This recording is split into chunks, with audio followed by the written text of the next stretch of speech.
What's up and welcome in. You found yourself locked on Bulls. I'm Matt. That's Big Dave. Up ahead on today's program. Guess what we're talking about? Bulls preseason debut. They smashed down their division rivals, the Cleveland Cavaliers, 131-95. What did we see on offense? What did we see on defense? And who deserves special praises from their first preseason game? That's all ahead on a fresh Locked On Bulls. Let's go, y'all.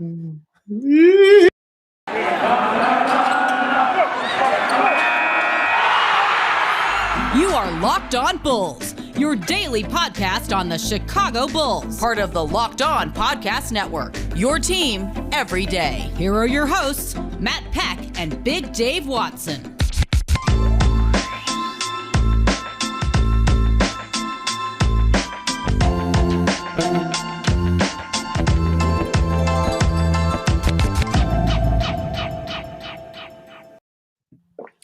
What's up and welcome into Locked On Bulls, part of the Locked On Podcast Network, your team every day. I'm Matt Peck. You can follow me on Twitter at Bulls_Peck.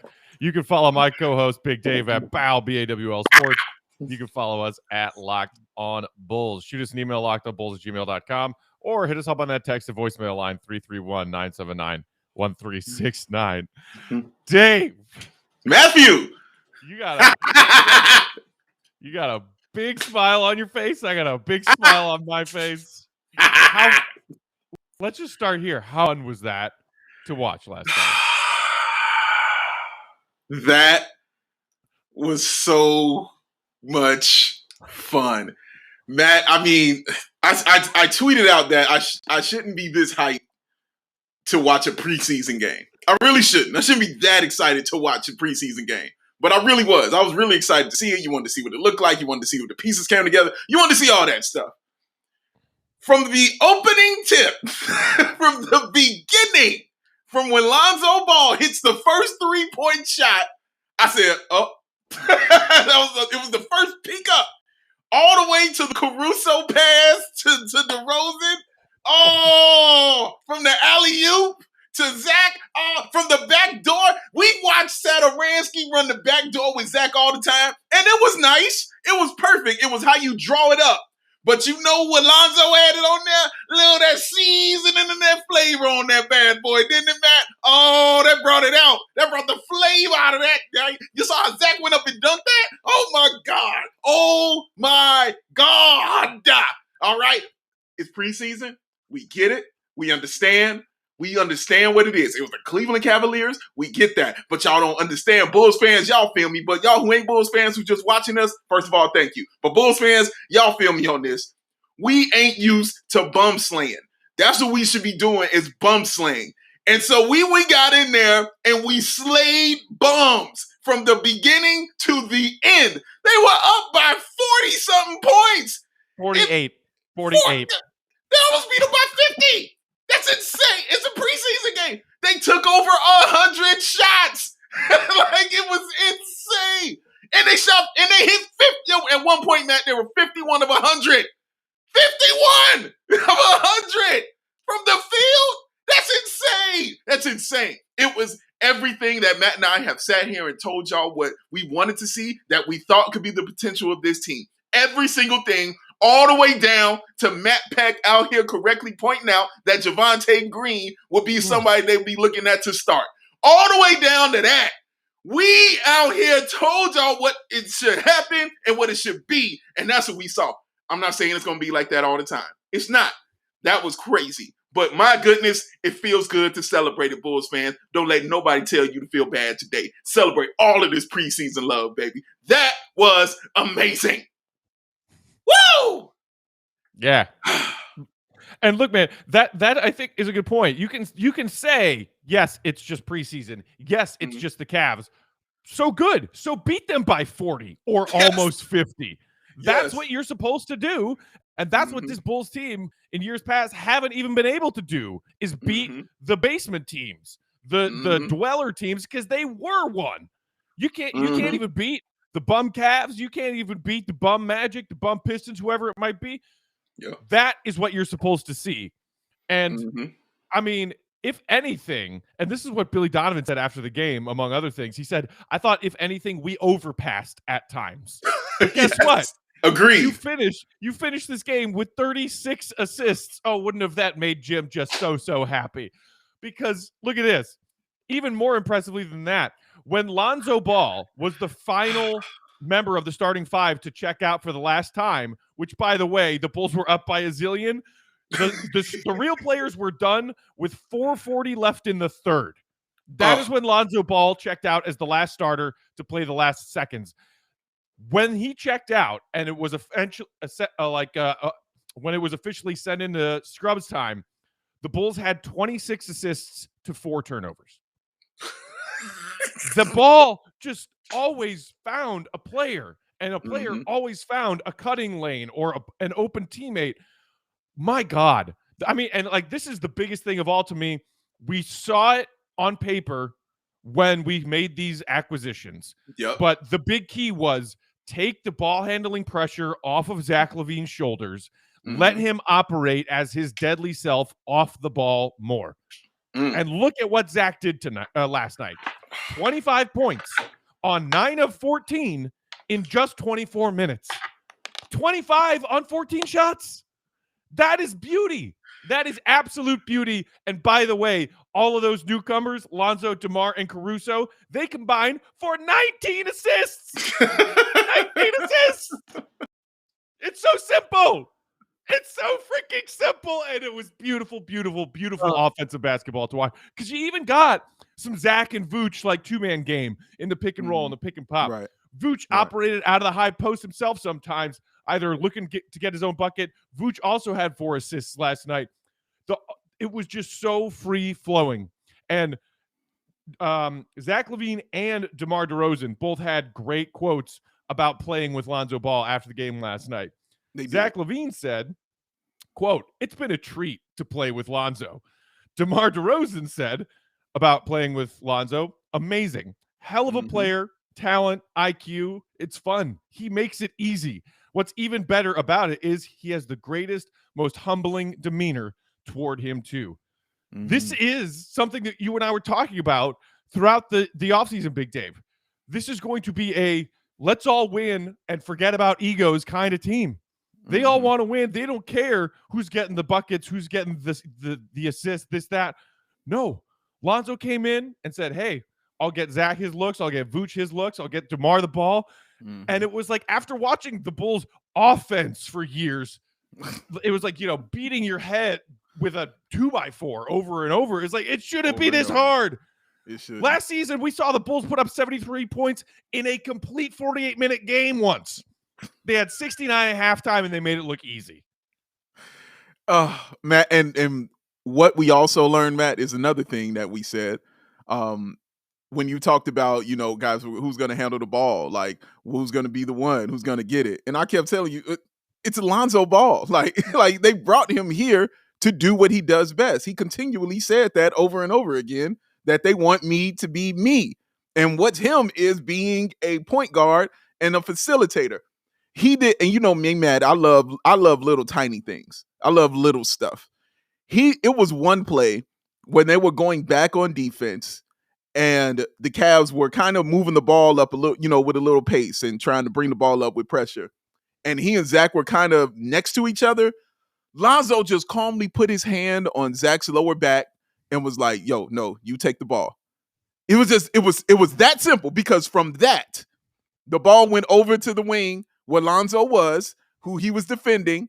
The ball went inside over to Lowry, who they double teamed. And when he tried to throw the ball away, steal. You know what I'm saying? Like it was something just that simple of letting Zach know real simply, no, you right here. I got this. Don't even worry about what's happening here. Here.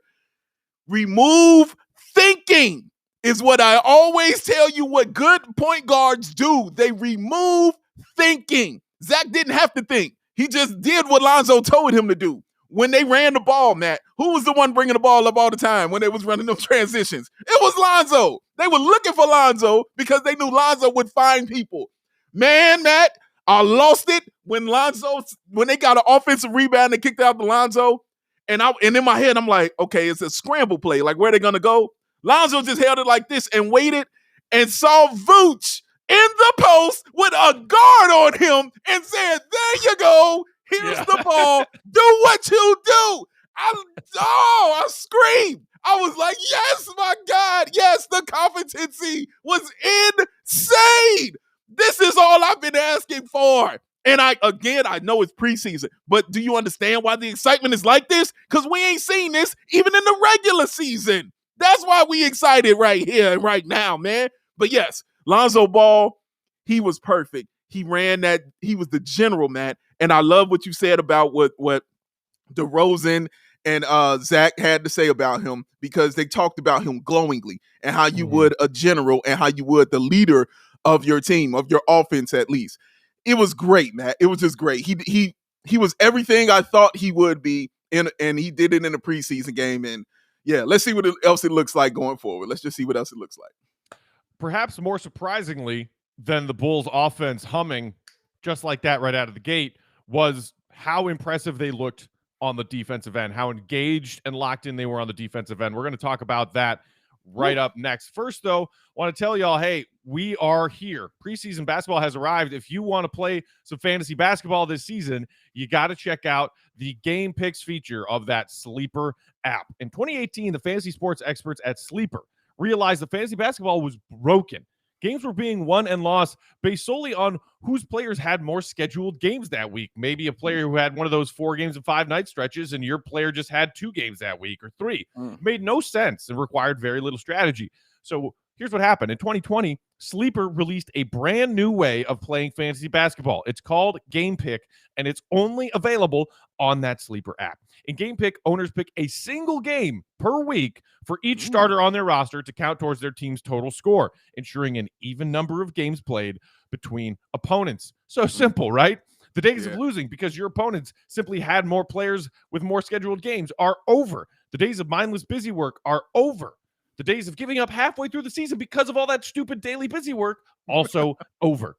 In Game Picks, you pick one game per week for each player, and you base it on things like player matchups, home versus away, opponents' defensive rankings, pace of play, and more. All that adds up to more strategy and less of that stupid busy work. Whether you prefer redraft leagues, keeper, dynasty leagues, Game Pick has you covered. Sleeper cracked the fantasy basketball code, people. If you play fantasy football, if you prefer building out a weekly strategy, a weekly lineup versus all of that daily busy work of daily fantasy, you're going to love Game Picks. Download that Sleeper app and start a league with your friends today. You won't be disappointed. Yes, sir. I like that. Look, y'all saw how hyped I was, okay? You saw all that yelling that was going on right about now. Did you turn your mic down in the middle of that? No, yeah, I was so hyped, Matt, that I didn't even have my mic plugged in the first part. Like, I was like, oh, snap. My mic wasn't even plugged in. I just realized it wasn't while you were talking, and I said, oh, snap, let me plug it in. And then I went and continued on my tangent. And while I was on my tangent, guess what? I wasn't sweating. And if I was, it wasn't showing. You know why? Because before I went to bed and I took my shower, I dabbed myself up with that wonderful thing that we call Sweat Block. Doctor created, doctor recommended, works up to 7 days per use. And my favorite, the dry shirt guarantee. Look at it. If Sweat Blocks doesn't keep you dry, you get your money back. Featured and tested on the Rachel Ray Show by firefighters, who the only people that sweat more than myself and Matt Peck are people who run into fire. And they said, guess what? This works. It's the bestseller on Amazon for the past 10 years. Over 13,000 positive reviews, and it is currently #1 in Amazon antiperspirant category. You can wear what you want. It's your little secret of confidence. You got to have it in your toiletry bag when you travel, when you're going to your meetings, when you're going on your dates, when you're going to visit your in-laws for the first time. Anything, you put this on and it will have you correct. Now, this is how you get it, man. You head to that website. You know what I'm saying? You slide on down to that wonderful thing called the website, and you go ahead and you get you 20% off, guys. But how do you get that 20% off? You put in that promo code LOCKED ON. You head to sweatblock.com. You put in LOCKED ON and save yourself 20%. Or you can hit Amazon or you can CVS and get the same wonderful deal. Sweat Block. Stay dry. Oh, I'm so excited. All right, let's move along to some of our thoughts on what we saw from the Bulls defense last night, because Big Dave, that was the big question mark That was the big concern. That was the big, but for a lot of the national talking heads when the Bulls made their offseason moves saying, well, they might score, but their defense is going to be atrocious. You and I never really fully understood that, why people felt that way, just because of the DeMar signing and that DeMar's maybe an underrated defender, or I'm sorry, an under average defender, and people still say the same about Zach LaVine. Guess what? Those two were locked in defensively last night. DeMar and Zach both made like highlight reel defensive plays, blocks, steals, getting their hands in passing lanes, and they're the ones who are supposed to be bad on the defensive end. Meanwhile, your new arrivals, Lonzo and Caruso, took turns applying full court pressure, fighting their way through screens and around screens, engaging in that point of attack defense. And oh my gosh, how much better does Vooch's drop coverage part of the defense look when he has guards that can actually help him and play that defense correctly? You hear that, man, over there? Appreciate a world of difference. Oh, a huge difference, Matt. They say it all the time, man. The one thing that is contagious is defense. Is defense that is contagious. When you see one guy playing it well, everybody wants to amp it up a little bit more. You can't say offense because everybody wants to hit shots. That don't mean you're going to hit shots. But you can play defense. You can get up in a guy's face.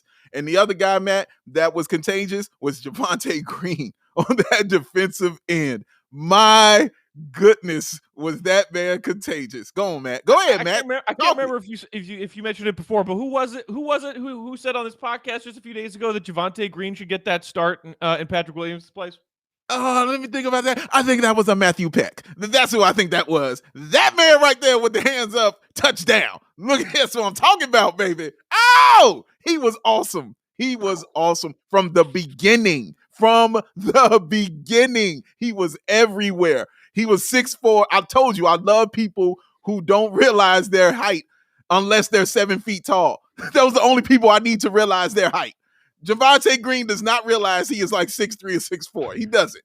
He has no clue that that's the case. All he knows is they put me in the game and I'm going to ball out. But I digress. I'm going to leave Javonte Green love to Matt because I'm sure he'll get into it. I mean, I was watching that. The perfect part, Dave, is that he took number 24 and he stole Lauri Markkanen's lunch money on more than one occasion last night. He plays like a 7-footer more than Lauri ever did, man. It's crazy. God, that's so true. My God, that's true. Oh, man, that is true. Get your own hot sauce, Javonte Green. I want some. Get some. I promise you, I will go get it, my friend. My goodness. Matt, that is so true. My God. But they had I think they had 13 steals and 11 blocks, if I'm not mistaken. If you just want to look at that aspect of it. Javonte Green had 4 of those blocks. Four of those were Javonte Green's blocks. 3. That's insane. Power forward. Yeah, a couple of them was on 7-footers because that one where he went up and blocked the dunk, that was insane. Okay, that was really, really crazy and insane.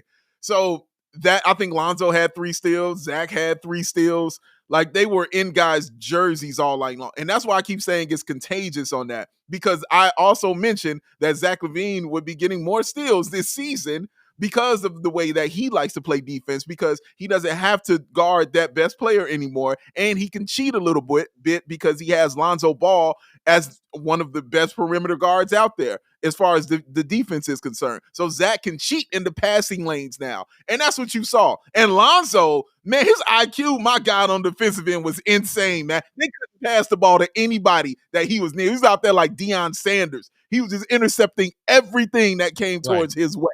It was amazing to watch. Yes, the Bulls on the defensive end, guys, were impressive. I don't know why they thought they wouldn't be good on the defensive end, Matt. They were good on defensive end last year, okay? I believe they were 12th in total team defense last year. They were solid there, all right? Winning 31 games. They were still solid at the defensive end. They got better defensive players, and they're supposed to be worse. That's not how this works, guys. Not how this works. You get better players, you're going to be better, and we definitely saw that yesterday. And I mean, it's something that we've heard Billy Donovan has harped on a lot in training camp so far is defense, defense, defense. Yeah. Get yourself engaged.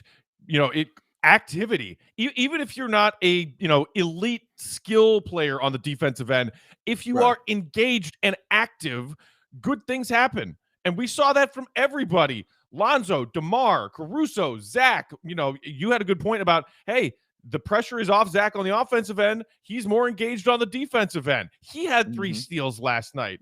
And look, again, yes, it's just the Cavs, but the Cavs did start their presumptive starting 5, Okoro, Allen, Mobley, Sexton, and Garland. Right. The Cavs, and they all played real minutes. All of their starters played at least 22 minutes or more. Right. They held the Cavs to 35.5 from the field last night. 35.5% from the field. And here's the other big thing, Dave. 35. When Billy Donovan has been harping on things in training camp that we have heard. Defense, because I want to get out and run. I want to get Lonzo Ball those opportunities where he's in a, okay, we just got to stop. My eyes are down court. Who's out there? Let's run. You need to do the defensive stopping and the creating of turnovers in order to let your young, fast, athletic team get out and run, to give yourself that advantage on a nightly basis of winning points in transition, of winning the fast break points battle. And boy, did they do that last night. You mentioned the 13 steals, the 11 blocks, 26 points off of 22 Cavs turnovers last night. You need the defense in order for Lonzo and that fleet of just, let's all run. Let's all take turns with no look bounce passes for cutting people and dunks and alley-oops. Shout out to our guy Stacey King for coining the phrase "Shy Slamma Jamma" last night. Shy Slamma Jamma, baby. You need the defensive element for that part to happen, and they did that last night. And Matt, the other thing that they did that I was very impressed with was, I believe it was that second quarter, if I'm not mistaken. Maybe it was the first. It was so many points, I've lost my mind. But when they made Cleveland go on basically a 7-minute drought of scoring where they couldn't do anything, Cleveland couldn't do anything, almost full 7 minutes. There's 12 minutes in a quarter. They almost went a full 7. I believe it, if I have to be technical, I believe it was 6:42 when they finally hit a baseline 3. Right. But my God, and during that time, obviously that's when the clowning began. That's when the alley-oop started. That's when the cool passes started, because of what you just said. Exactly, Matt, what Billy Donovan said. If we do it like that on the defensive end, guess what? We're going to have a ball on the offensive end. That's why they were overpassing, because they had the ball a lot. They had the ball a whole lot. They're like, who wants it? Who wants it? Your turn, your turn, your turn. But, oh, man, it was so much fun, man. It was so much fun to watch. And that defense, it just leapt out at you. And you're right, Matt, about Vooch. That drop coverage. I mean, who had anything to complain about as far as the drop coverage was concerned when you're watching that? Nobody. You know why? Because you saw you had better unballed defenders. That's why it works, because you had better unballed defenders, man. So he can do that. And it's not like you had to hide him, because I told people all the time, if you looked at Vooch's defensive rating, he's right in the middle of the pack. He's not below average when it comes to that stuff, man. He's not. He's just average. He comes right in the middle of the pack. This takes him help. Yes. When he gets help, it can tick him up slightly above average. That's what this does, man. Oh my goodness. It's everything we said. Everything we said. It's even, and I don't know, we're just talking defense right now, but everything we said that could happen defensively happened when we watched that game yesterday. Every single thing. And oh my God, it was so much fun to watch, because they were clamping them on defense. It was demoralizing to the Cavs. You saw them, man. Lowry didn't know what hit him. He had Lonzo Ball. They had Lonzo Ball. Lonzo shut Lowry down. My God, he shut him down. Javonte Green shut him down. Lowry didn't know what was hitting him, dude. He was confused, what team is this? I don't even know who these guys are anymore, man. Aren't we cool? No, we ain't cool no more. You on the other team, bro. You ain't cool when we in between these lines. And my God, man, everybody got it, man. Everybody got it. And it was great. It was great. My God, it was great. And, when you think about how defensively impressive the Bulls were last night, the other thing that comes to mind is something that I think you tweeted in all caps at one point in the middle of that game, which is their best player from last season on the defensive end, Patrick Williams, didn't even play. He didn't even play. He didn't even get in the game. Pat, you nurse that ankle. We got this. It's the Cavs. We're going to win by 50. Exactly. Yes, man. Yes, empty face. Yes. Glorious. Absolutely glorious. Okay, to wrap up, let's touch on a few other pieces. Maybe, highlight a couple of guys who got some spot minutes off the bench last night. Before that, though, Big Dave, we got a fun slate of NFL games already on deck.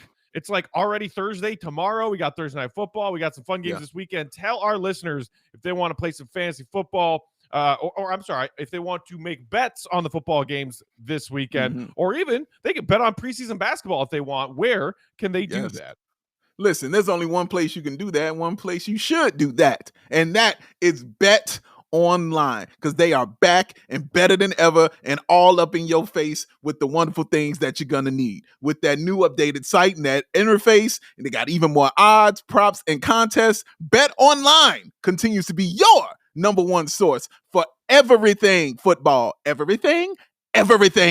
So head to the website and use your mobile device and sign up today and receive your 50% welcome bonus on your first deposit, ladies and gentlemen. Now, don't forget to use that promo code Locked On. That is Locked On to receive your bonus, y'all. 50% welcome bonus. Come on now. All the sports you're talking about, football, basketball, boxing. You know the big fight is this weekend. You know you want to put something on that, man. All your favorite Vegas casino games, man. Whatever game you think of, trust me, you can bet on it. Take advantage, y'all. Don't wait. Take advantage of all these amazing offers available for the 2021 season, because Bet Online is the fastest and easiest way to bet all your favorite sports. Bet Online, where the game starts. Sports. That jingle's getting better and better. All right, so Big Dave, let's talk about a few of these bench pieces. And Billy Donovan gave everybody at least some run last night. Caruso led the bench in minutes with 20, all the way down to a flyer they took the other day, the kid from Minnesota we chatted about in one episode last week, Daniel Oturu, who had 4 minutes. I want to, obviously we even gave Caruso his fair due when we were basically talking about the starters, because he played a lot of those minutes. Troy Brown Jr., man, he came out and was just like, boom, 3, boom, 3, boom, 3. And a guy that came over midseason last year, we saw him play some minutes. We're like, okay, this guy's got some length. He can play some defense. He can occasionally knock down a shot. He and Caruso were the first two off the bench, and I like Troy Brown Jr., man. I think that guy absolutely is one of the names that Billy Donovan has pegged to say, you're guy number 7 coming off the bench. Again, another person that we talked about on this show a lot was Troy Brown Jr., and a guy who we said we were going to be watching. And because we saw what he did before he got hurt last year, we saw what he was doing on both ends of the floor. But in this game in particular, it was definitely on the offensive end for him. My God, like he was unconscious.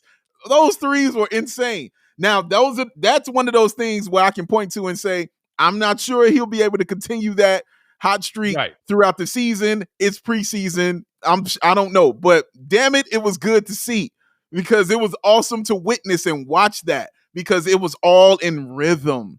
And if he could become that kind of a threat on the perimeter for defenses when Caruso is driving and kicking, for when you saw DeRozan, who also, what'd he do, Matt? Ran with the second unit and was also being a facilitator with the second unit, which is what we the hell talked about. But when you can see when he's going to do that, and Troy Brown Jr. is out there with that second unit and he's hitting 3-point shots like that, you have to account for that as a defense, as an opposing defense. You have got to account for a guy like that. So what it did, Matt, even though I don't expect him to be at this clip of whatever insane percentage he shot, I do like it, because now teams have to think about it. Now you have to game plan for it. Now you can't just leave him out there. You have to worry about it now, because he's shown you that he has the capacity and capability to be a threat from the 3-point line. Right, and that's really all it's about, is can you keep defenses honest by knocking them down? He hit his first 3 and then he ended the night 3 for 7. So like you said, like we didn't know Troy Brown Jr. as a 3-point specialist when he arrived, and he has never been in his NBA career. Right. But can he even go 3 for 7 every night? 3 for 7 every night is like totally serviceable. That's great. Or, or 2 for 4, 2 for 5. Great.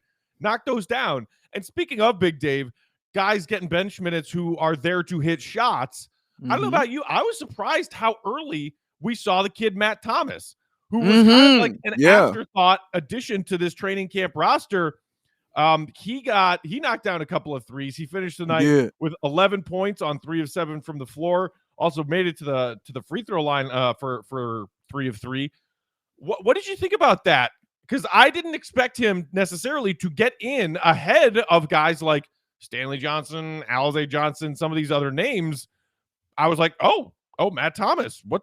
Okay, what do we have here? But kid clearly has no fear launching threes. Yeah, let me start with that part first. No fear.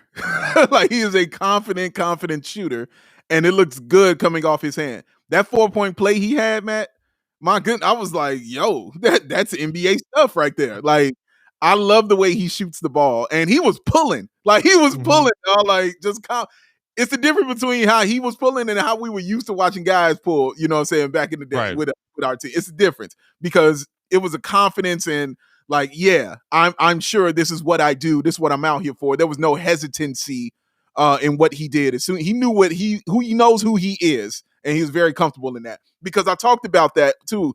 Like, I didn't know if we had a spot up shooter. I was like, this is why I talked about getting JJ Redick and stuff like that. And once again, AK said, oh yeah, don't even worry about it. Sprinkle. Let me get you a little Parmesan on top of that. I got you covered. You can go ahead and get you a spot up shooter.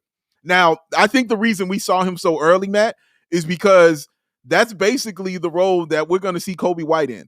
So I think they wanted to get a look at that and see what that looked like, because that's all the shots he was doing. I was like, oh, that's Kobe White shots. Like, this is that is. This is exactly what Kobe is going to be. So I think that's why he got in there so early with that unit, because I think that's where Kobe is going to be playing with that unit. They kind of just wanted to see that dynamic and how it could work. Now, if Kobe can make because I think Kobe is a better player than Matt Thomas, but when Kobe gets hot, it's microwave hot. My goodness, it's scalding hot. So yeah, I think that's why we got a chance to see him in there, man. But he made the most of it. I tell you that. He was awesome. And it's cool that you mentioned that, because that's where I was going to go next. Is we had all these fun pieces that we saw, getting useful minutes on the bench. And, not only did we see, Patrick Williams last night, but Kobe White. Like, where does he fit into all of this when he comes back, hopefully sometime in mid-November? And I think that's a really good point. Maybe that is why Matt Thomas was out there. Okay, here's our off-ball, two-guard guy who's going to come in and get shots up in that second unit. And and that, last night it was Matt Thomas, but as you said, it'll usually be Kobe White. Another guy I wanted to give some credit to, Alize Johnson, man. That dude had 11 boards in 17 minutes, and goodness. 4 of those came on the offensive end. That guy, and also shout out to Javonte Green, who had 4 offensive rebounds himself last night. Javonte Green was everywhere. But when we heard about the Alize Johnson signing, that's what we said would be the biggest contribution from him. Boards on both ends. Because when we are a little bit concerned about the overall size of this team, anybody who has any semblance of size and rebounding skill, chip in. And you got 11 chipped in from Alize last night. I hate to sound like one of those old fogies who I love hanging out with, because I learned so much from them when I talk basketball with them. But I hate to sound like, but you can't measure heart. You know what I mean? Like, you can't measure it.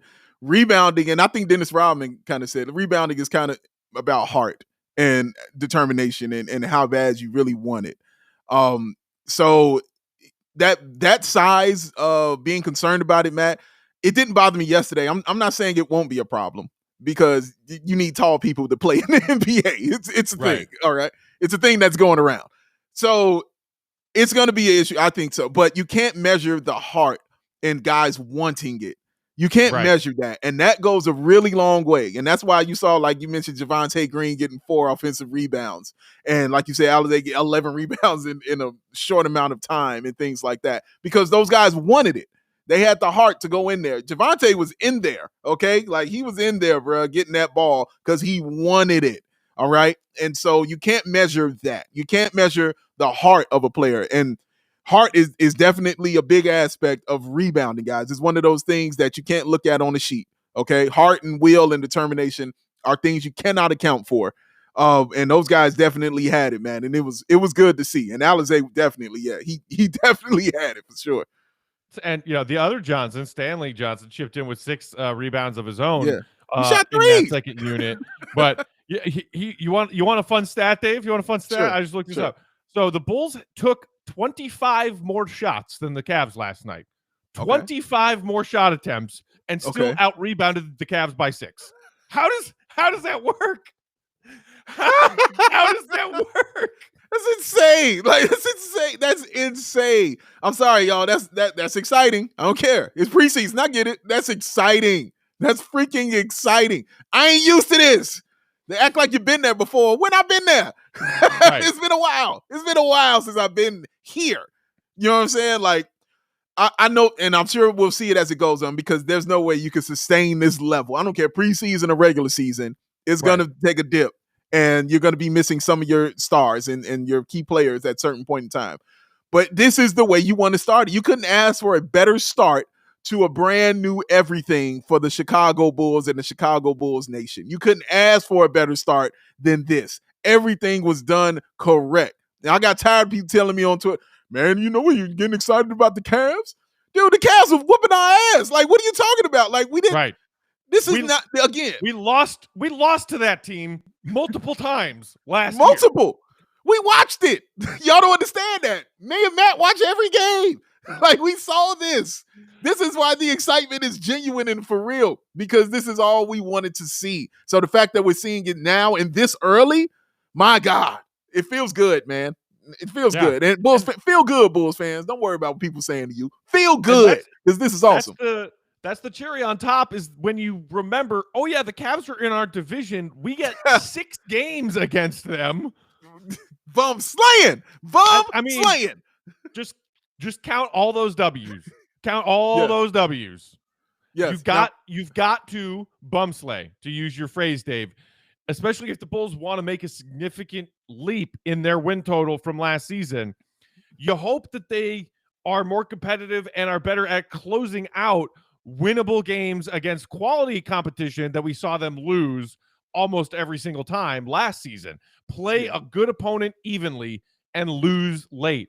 You want to add some wins in those kind of games, but even more importantly, crush the bums. If the Bulls beat people that they were theoretically more talented than on paper last season, they would have had 7 or 8 more wins than they did. So for the people saying it's just preseason and it's just the Cavs, but the Bulls starters played and the Cavs starters played and they beat them by 50, and we're going to play that team a lot this year. That shit matters. Yes, it does. And here's another thing that why it matters also, Matt. When Zach LaVine went up for that dunk and fumbled it, and it went through his hands because he was thinking too much. Can you imagine Bulls fans when they saw that last year? Preseason or regular season? We would have been like, oh, here we go again. Good old Zach messing with the hands. But now we see it, and we laughed it off.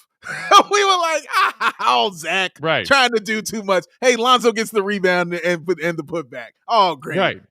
Now we can laugh it off. Whereas before we would have been like, oh, man, he can't do that. He's got to finish that. He's got to finish it. We don't care no more because we were like, we're getting the ball back and we go score. Oh. Yeah. And the great thing is he missed. Lonzo was right there to clean it up. You get the bucket anyway. And they share a laugh. And here is my final takeaway from last night's game, Big Dave. Sure. And it's something that I saw with, 4 or 5 minutes left in the fourth quarter. Billy Donovan has sent in the scrubs, the victory cigars, and Zach is sitting there on the bench with Vooch, with DeMar, with Lonzo, and they are just yucking it up. They're laughing, they're having a good time, enjoying each other's company. And I tweeted about it last night when I saw it. because I saw that and my mind immediately flashed back to the Bulls are in the process of finishing up a game where they're going to lose by somewhere between 25 and 40. And Zach, not talking to any of his teammates, sitting at the end of the bench, staring into space like this. Yep, exactly right. Yeah. What a remarkable contrast when you picture despondent, depressed, oh my God, when will this end, Zach LaVine, that we saw last season and beyond, and seeing Zach enjoying his teammates and enjoying the atmosphere because they're done for the night and they're winning by 40. Yeah. Boom. God, it made my heart soar to see Zach that happy, man. Yeah. Yeah, I'm sure it did, Matt. But I have to talk about this also. One more thing here, because I know something else also made your heart soar. In the fourth quarter of the game, when Cleveland brought in their substitutions, they brought in former Bull Denzel Valentine. And the moment he walked on the court, the chorus of boos that took place, the first person I thought about was Matt Peck, and the second person I thought about was C. Red Fred. And Matt, I just imagine the joy on your face when you saw that. So I wanted to hear how you felt when you saw that happen to one Denzel Valentine. Loved it.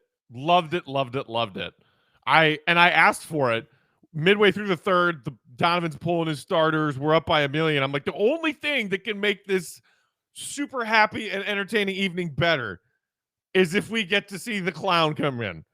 Let Denzel come in there and launch some silly ass shot.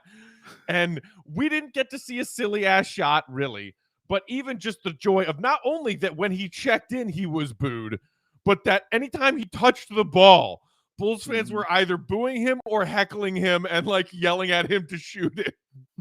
It was glorious. Glorious. Fresh reminder that guy, not my chair, not my problem.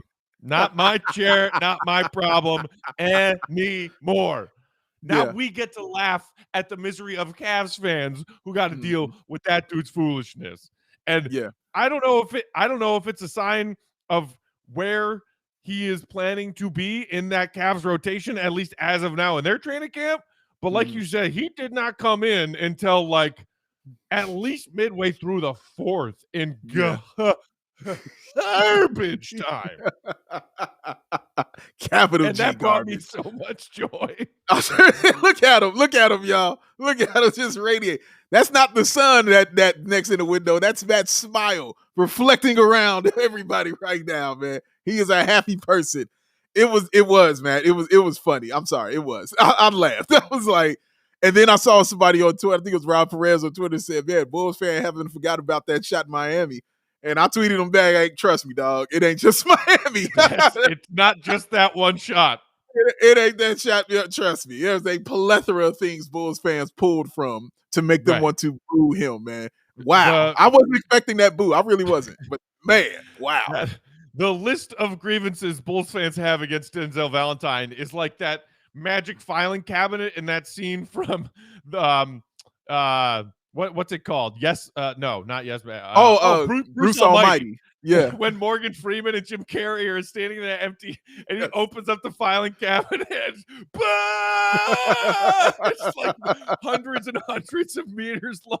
That is the filing cabinet of grievances that Bulls fans have against Denzel Valentine. It's true. It's long, and it's not our problem anymore. We can file it away. We can close the cabinet, and we can move on. Oh, absolutely! What a great day! Beautiful. What a great night.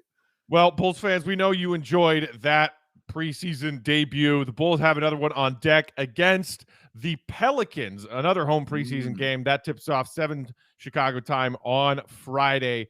And in between now and then, Big Dave and I will be here for another fresh episode for y'all tomorrow. Maybe we'll do some voicemails. Maybe we'll react a little bit further to this first preseason game. In the meantime, hit us up on all of our various social medias and text lines and emails. We are lockedoutbulls@gmail.com. 331-979-1369 is the text and voicemail hotline. And on Twitter, I am at Bulls_Peck. He is at Bowl Sports, BAWL Sports. We are at Locked On Bulls. Big Dave, final thought. I'm happy. That's it. Let's move on. Go Chicago Sky. One win away tonight, and they are in the WNBA Finals, man. So let's get it done. Let's support the Chicago Sky, man, because that's good basketball happening over there, baby. So let's do it. Love to see them close out that series. Maybe they're inspired by what they saw from their Bulls counterparts last night. That was fun. This episode was fun. Yes. Get ready for a fun season, y'all. That's what we learned last night. The Bulls are going to be fun. For Big Dave, I'm Matt. Thanks for listening and watching. As always, Bulls fans. Until next time, be red, be good. Peace out. Peace out, y'all. That's it.